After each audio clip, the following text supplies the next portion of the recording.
Good morning. Today is October 14th, 2024, and this is your weekly WTN News Audio. I'm Adrian Monton in our World Telegram News Bureau in Orlando, safe and sound from Hurricane Milton last week. That's just one of the stories you're waking up to this morning. Milton made landfall last Wednesday evening as a Category 3 storm off the shores of Sarasota County in Florida, where 8 to 10 feet of storm surge was observed.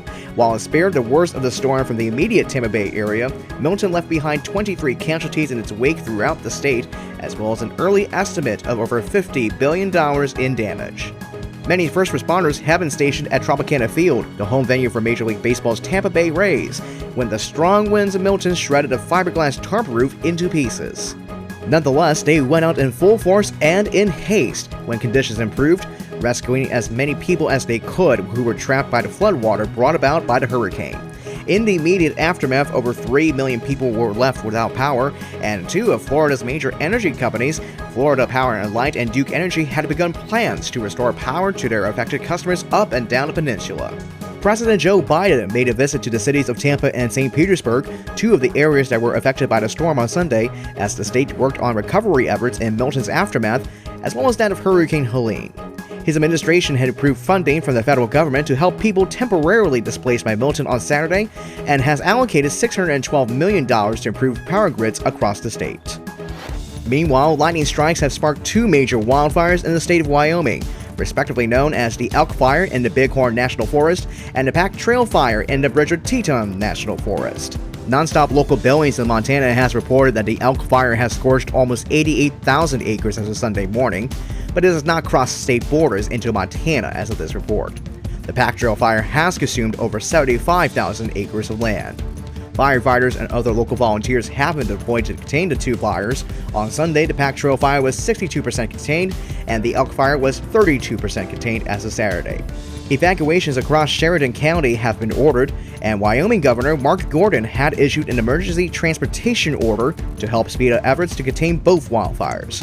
WTN News will follow the latest developments out of these two ongoing fires throughout the week, and we hope to have another full update during next week's News Audio. Nashville's Jefferson Street was the site of yet another mass shooting on Saturday evening. 24-year-old Vonquay Johnson was shot and killed following a homecoming parade held by Tennessee State University.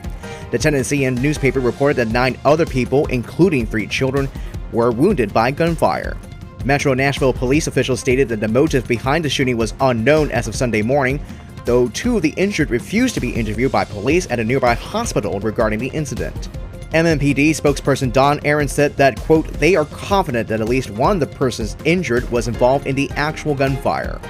A fight erupted at Nissan Stadium, the home venue of the NFL's Tennessee Titans, where Penn State's football team were playing its homecoming game against Eastern Illinois University at the same time the Jefferson Street shooting occurred.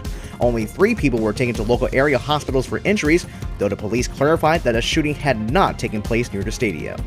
And American aircraft manufacturer Boeing is cutting labor amidst recent financial and legal troubles exacerbated by the ongoing union strike impacting production of its airplanes. 17,000 jobs, accounting for 10% of its workforce, will be made redundant. Production lines for the 737 MAX, itself having had well-documented safety issues during its production and service, the 767 and the 777 jets were halted as the Machinists Union, which represents numerous workers across Boeing's West Coast factories, rejected a contract from the manufacturer that promised a 25% pay increase over the next 4 years, later increased to 30%. 94% of the union-represented workers rejected the contract, with 96% of the overall membership body voting to approve the strike.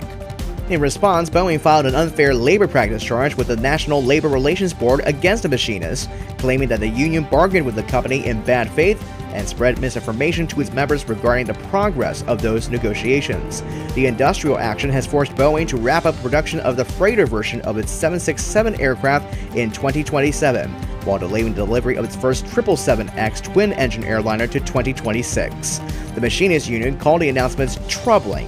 Reuters reported that the union would be assessing its implications, and it also claimed that Boeing's charge against them was groundless. And that's the news you're waking up to this morning, October 14th, 2024. WTN News is on X and TikTok at Telegram World and on Instagram at WTN News. The voice of the anchor you've been listening to for the past few minutes wrote this edition of News Audio with proofreading done by Edvardi Jackson. I'm Adrian Mata in Orlando. WTN News covers the world later this evening with the news update at 9. In the meantime, have a good morning and a great rest of the week, and I'll see you back here next week. Until then, make the good news be yours.